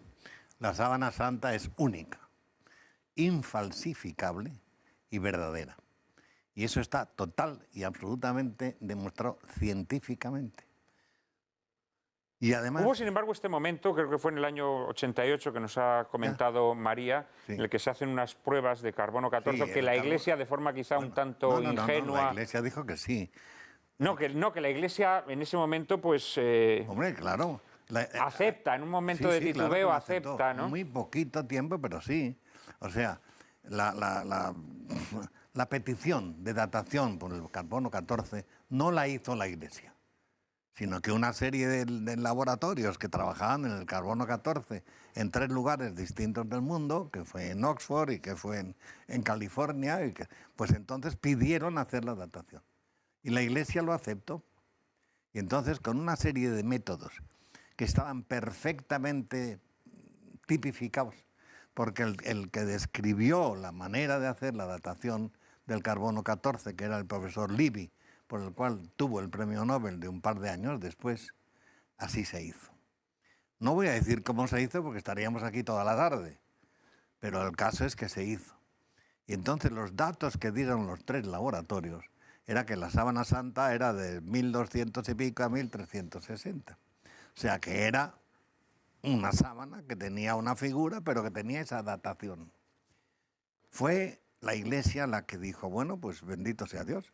Si la sábana santa no es de Jesucristo, pues es una reliquia que a nosotros nos gusta y se acabó y no hablamos más de ella. Pero fue precisamente despertado todo por el profesor Libby, que murió hace poco. Y entonces Libby dijo, oiga usted, que no era católico. Dijo, si es que esto lo han hecho mal. Y tiene 3 defectos gravísimos que inutiliza total y absolutamente lo que han hecho estos señores. Así como la prensa se encantó el que la sábana santa no fuera verdadera, pues casi no tuvo eco en la prensa las palabras de Libby y la demostración a posteriori de que es así. O sea, realmente esto es dificilísimo, el poder romper una figura que ya se ha hecho y que parece que es que, bueno, es que el carbono 14, oiga usted. Bueno, pero es que además el carbono 14, claro, en esas pruebas que se toman, evidentemente es muy probable que interfirieran, bueno, pues humos, partículas que había de épocas posteriores, entre otras de este incendio al que antes se refería María Cárcava. El incendio este fue en el año 1352. Justo la época en la que... La sábana santa estaba allí. Y realmente la sábana santa casi arde, porque precisamente la sábana santa estaba doblada 8 veces y metida en un arcón que era de plata, que había regalado Margarita de Austria 20 años antes. Y entonces se quemó el arconcito y las gotas de plata fundida penetraron en la sábana santa en la zona de los dobleces, de forma tal que al estirarla quedaron 16 agujeros. Que se aprecian perfectamente a pesar de que hayan sido recompuestos posteriormente. Dices, oiga usted, si está demostrado que el carbono 14 no es así, pese a estar rejuvenecido, y aparte de eso, en este momento se han hecho de nuevo las investigaciones para ver cuánto podría haber rejuvenecido la sábana santa con un incendio, que están hechas por el profesor Jackson y publicadas en el Congreso de Valencia de Sindonología de hace 2 años. Y todo eso se sabe. Y pese a eso se discute, óigame, ¿eh? Bueno, y luego hay otras pruebas, otros análisis que son, si se quiere, todavía más reveladores y más sobrecogedores. ¿Más?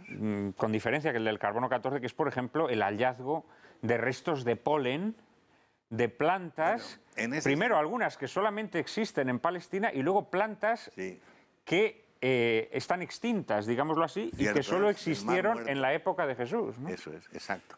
Eso, sin embargo, que yo estoy convencido de ello, hay algunos estudiosos de la sindonología que no lo aceptan perfectamente.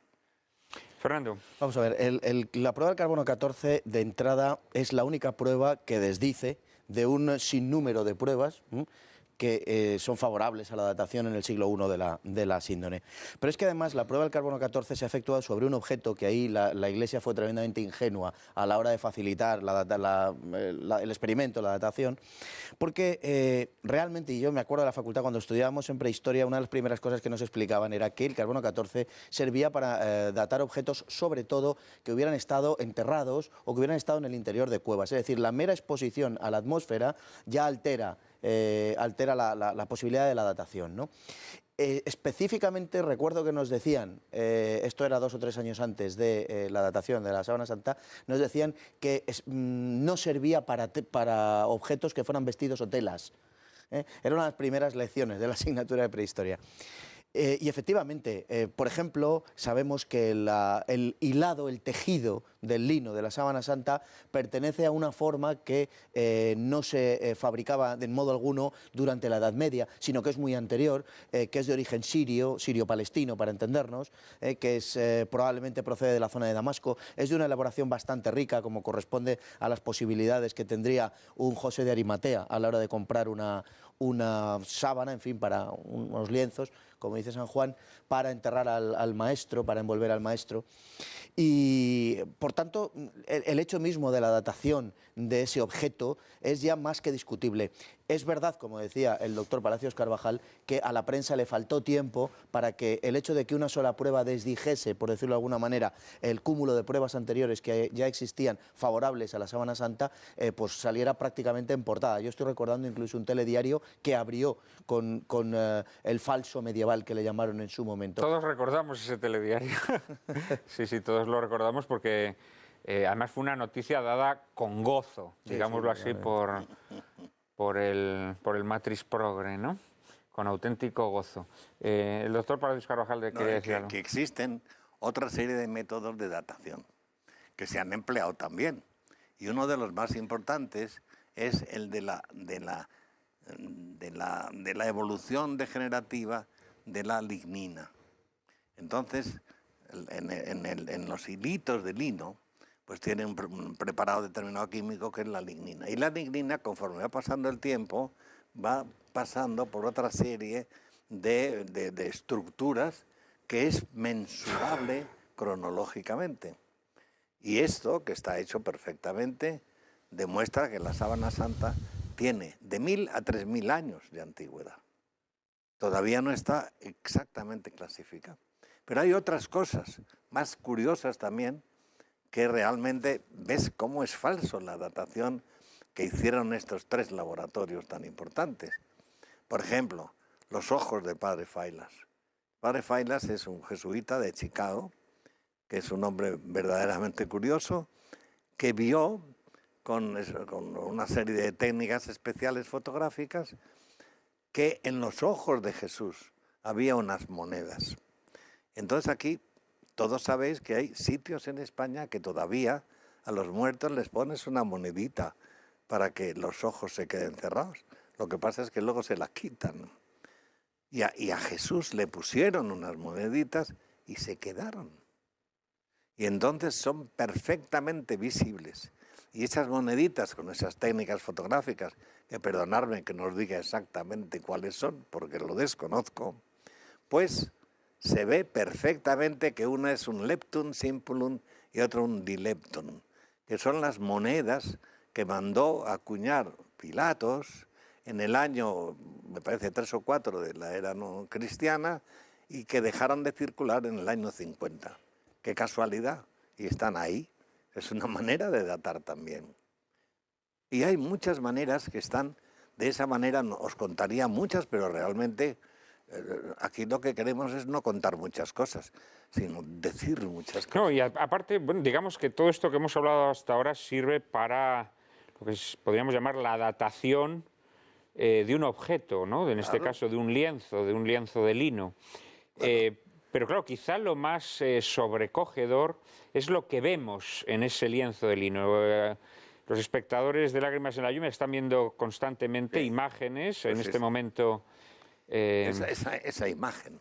situadas Esa imagen que están viendo ahora a mi mismo. lado, ahora mismo, efectivamente, en donde se ven los rasgos, claramente los rasgos de un hombre barbado, y en donde se ve además su cuerpo, una silueta completa de su cuerpo. Creo que fue a finales del siglo XIX, allá por el 1880 y tantos, cuando un fotógrafo... 98. Cuando un fotógrafo italiano, Secondo Pia, ¿no?, descubre efectivamente que la sábana santa es una especie de negativo fotográfico. Y eso no hay ningún proceso natural, físico natural, que explique que la sábana santa se haya convertido en un negativo fotográfico. Ha tenido que sufrir algún tipo de radiación extraña, algún tipo de fenómeno no explicable, digamos, con leyes meramente naturales, físicas, ¿no? Fernando. A mí, entre las pruebas, yo clasifico las pruebas con respecto a la sábana santa en 3 grupos: las pruebas directas, las pruebas indirectas y las pruebas, si se quiere, negativas, que en mi opinión se reducirían a 2. Una de ellas sería la del carbono 14. Pero la impresión de la imagen realmente no sabemos exactamente cómo se produjo. Sigue habiendo discusiones al respecto de esa impresión. Parece ser que pudiera ser una fuente lumínica, una fuente calórica, que en todo caso solo ha afectado a las capas más superficiales y más externas de la tela, no ha penetrado la tela. En cambio, sí la sangre que hay en la sábana, que está ha sido perfectamente analizada, pertenece a un varón del grupo AB, y eso sí que ha penetrado todo el tejido e incluso ha pasado hasta el otro lado. Pero la imagen no, la imagen está dispuesta de una forma absolutamente tenue. ¿Por qué digo esto? Pues porque cuando uno ve la imagen de la sábana santa de cerca, no ve nada. Ve unas manchas sin sentido. Tiene que alejarse entre 3 y 4 metros para percibir que aquello es una figura humana. Hablo de tal y como se ve en la realidad, no del negativo. Aunque lo que vemos en la realidad es un negativo, pero no quiero liarlo, sí, ¿no? Bien, entonces, a mí me sorprende verdaderamente cómo eso que vemos al natural puede ser considerado por alguien algo más que el garabato de un artista principiante o de un niño, sin ver el negativo que luego hemos visto a partir de 1898, y cómo ese negativo fotográfico refrendó lo que la tradición durante casi 2 milenios ha venido afirmando. Quiero decir que la visión simple de esa tela no mueve a nadie a un acto especialmente devoto, porque lo que vemos no es verdaderamente algo que nos conmueva, sí lo es su negativo. Y dentro de un plan que podemos considerar evidentemente sobrenatural, pues podría pensarse que se trata precisamente de una revelación así querida por nuestro Señor, justamente para el momento en que el hombre, por razón del progreso, sea más descreído y sirva una especie de impulso hacia la fe.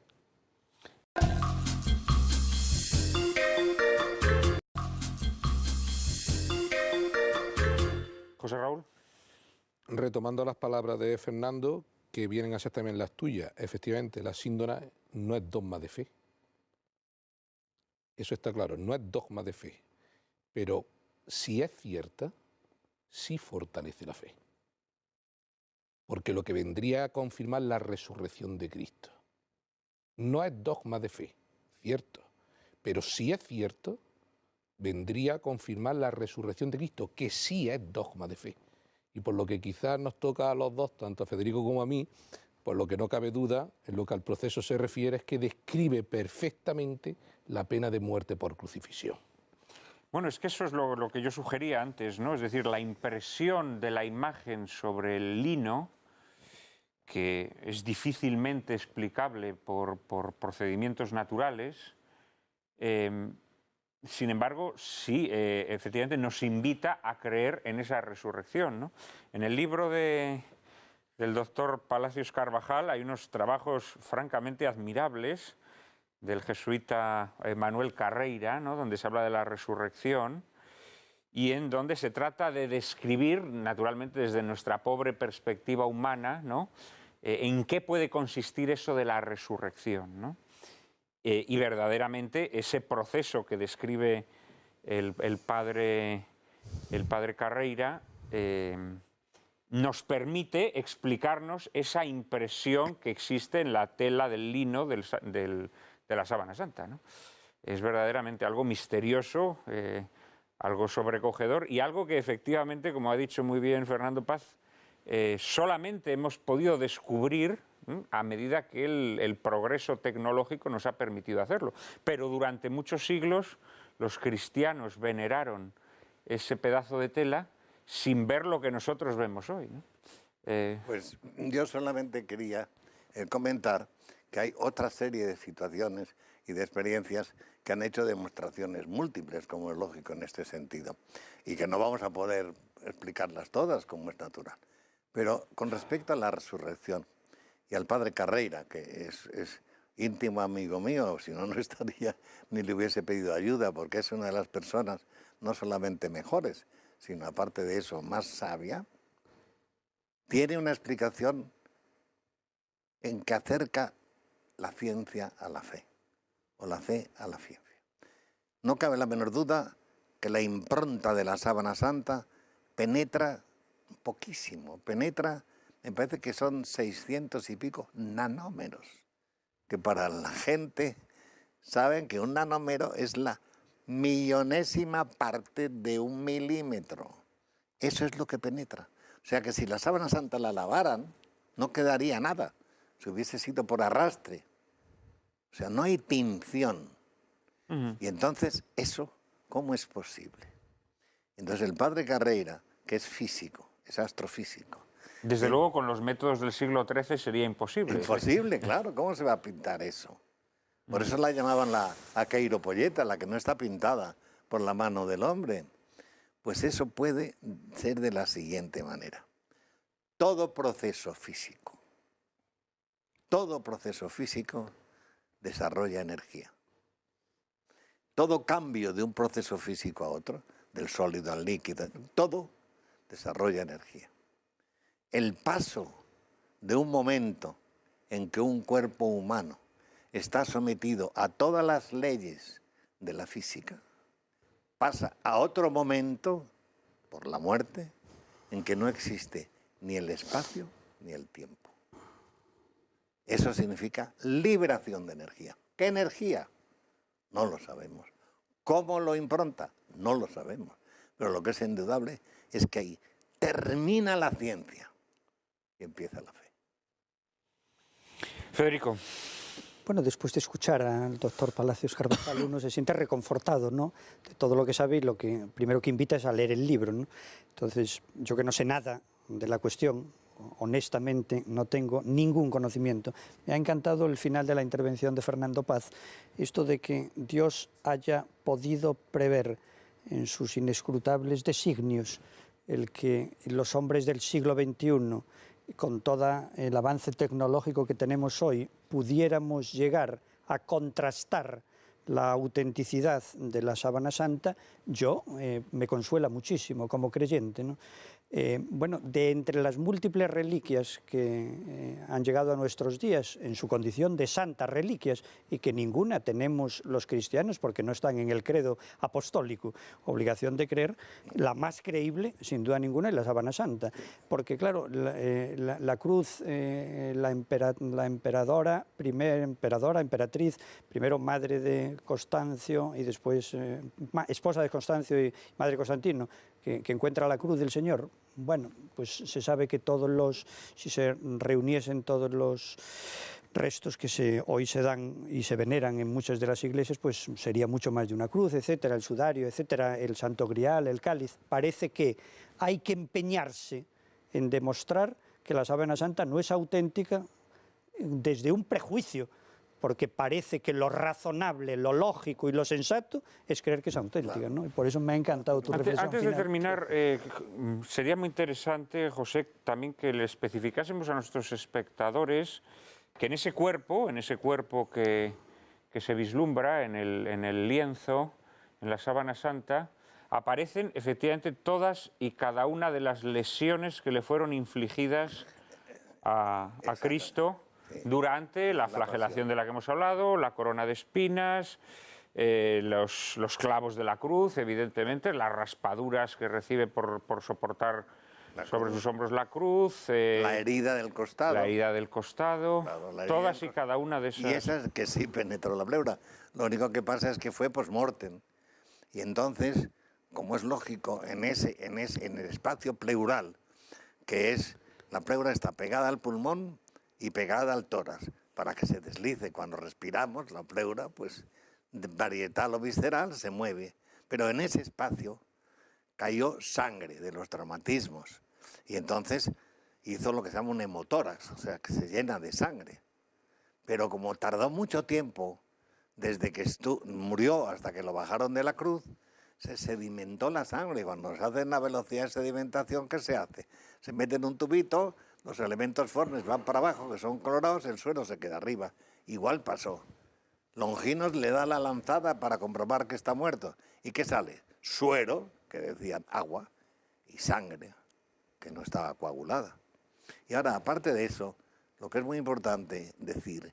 Bueno, y no hace falta decir que el hombre que aparece en esa sábana no tiene las piernas quebradas. No, claro. Como ocurrió con Jesús, efectivamente, porque lo normal era que los crucificados se les quebraran las piernas para acelerar su... El ladrón bueno y el malo, con el plurifragio aquel que era tremendo, le rompieron los huesos para que colgaran de la cruz y murieran antes. Más trastornos respiratorios y se murieran.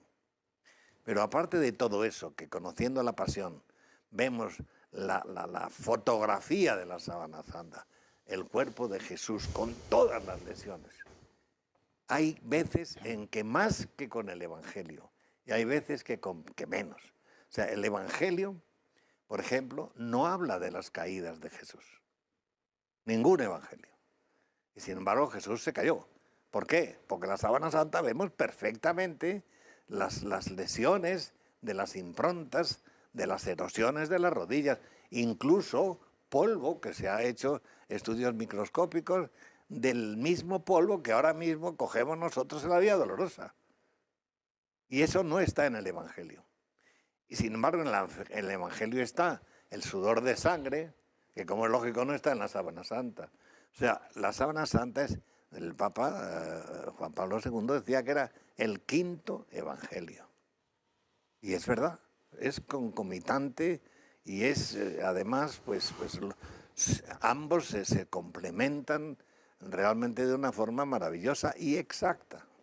Cerramos con un pequeñísimo comentario de Fernando Paz. Sí, abundando en la línea de lo que decía el doctor Palacios Carvajal, simplemente referirme al hecho de que nunca en la historia de toda la iconografía religiosa se había representado a Cristo crucificado, sino en la palma de las manos. A partir de los años 30 sabemos por experimentos con cadáveres que no se puede crucificar en las palmas de las manos porque los cadáveres se vencían, ¿no? Bien, la figura que aparece en la sábana santa no está crucificada en la palma de las manos, sino en el espacio de Destot, que es justo al lado de las muñecas, justo para sostener ese... Me temo que el doctor Palacios... Si tiene algo que decir el doctor. ¿Tiene algo que decir al respecto? Es que no me atrevo a decírtelo, pero en el último congreso de sindonología yo tuve una ponencia que decía el espacio de Destot no existe. Bien, conozco la... En fin, lo he dicho divulgativamente, claro, pero conozco la objeción, sí. No era de Destot, sino que era en otro huesecito, pero vamos... que era en el inicio de la mano. No era en la palma de la mano. No era en la palma de la muñeca, sino los... para que tuviese resistencia. Estoy de acuerdo contigo plenamente. Tenemos que dejarlo aquí ya. Decía el gran físico y filósofo Carl Friedrich von Weizsäcker, en célebre frase que el doctor Palacios Carvajal gusta mucho de repetir, que el primer sorbo de la copa de la ciencia aparta de Dios, pero cuanto más se bebe de ella, más clara se ve en su fondo el rostro del Creador. Nosotros deseamos que esta aproximación científica que en esta tarde del Domingo de Ramos hemos hecho al proceso de Jesús y a la sábana santa de Turín les ayude a vivir una Semana Santa distinta. No olvidemos que la primera sangre que derramó Jesús no la causaron los azotes, ni la corona de espinas, ni los maltratos de la soldadesca. Fue derramada en Getsemaní. Y su derramamiento lo causó la tristeza de nuestro pecado y de nuestra ingratitud. De nosotros depende que esa tristeza sea consolada. Ojalá el próximo domingo ilumine junto al sepulcro vacío nuestro corazón lavado en la sangre de la redención. Muchas gracias a los cuatro, muchísimas gracias por vuestras aportaciones, muchas gracias a todos ustedes por estar ahí y en un minuto María Cárcava y yo les anticiparemos el asunto de nuestro próximo programa.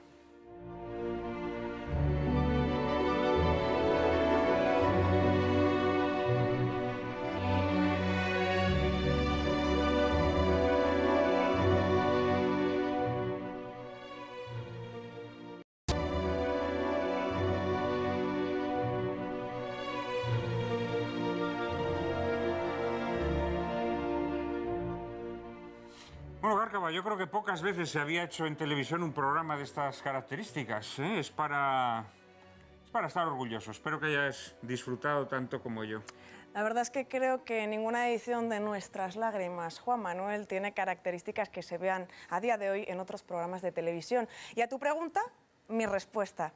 Me ha encantado, como siempre, aprendo un montón. Bueno, pues espero que los próximos programas que tenemos planeados tampoco te decepcionen. Las dos próximas entregas de Lágrimas en la lluvia estarán dedicadas a evocar la figura y el papado de Juan Pablo II, que el próximo 1 de mayo será beatificado en Roma por su sucesor. El domingo de Resurrección estaremos de nuevo con todos ustedes para proponerles un acercamiento a la atractiva y accidentada peripecia biográfica de Karol Wojtyła, que conoció en sus propias carnes la opresión del nazismo y el comunismo y desarrolló su vocación sacerdotal en las circunstancias más delicadas y difíciles. Conoceremos un poco mejor su peculiar temperamento, sus aficiones y carisma personal, así como sus prendas de santidad. E ilustraremos nuestro debate con la primera parte de la producción Juan Pablo II, dirigida por John Kent Harrison y protagonizada por Jon Voight y Carl Elves, que encarnan respectivamente a Wojtyła de la juventud y madurez, y a quienes acompañan una pléyade de irrepetibles actores, desde Ben Gazzara a Christopher Lee, pasando por James Cromwell o Giuliano Gemmal, que Juan Manuel conoce muy bien. Sí, porque soy un gran aficionado al spaghetti western. No se la pierdan. Ya saben que a partir de ahora ya no podrán llorar lamentando que la televisión es un desierto de la inteligencia y el buen gusto. Ahora ya pueden refrescarse en el oasis que cada domingo les brinda Lágrimas en la lluvia. Todos los domingos a las 4 de la tarde, aquí, en Intereconomía Televisión.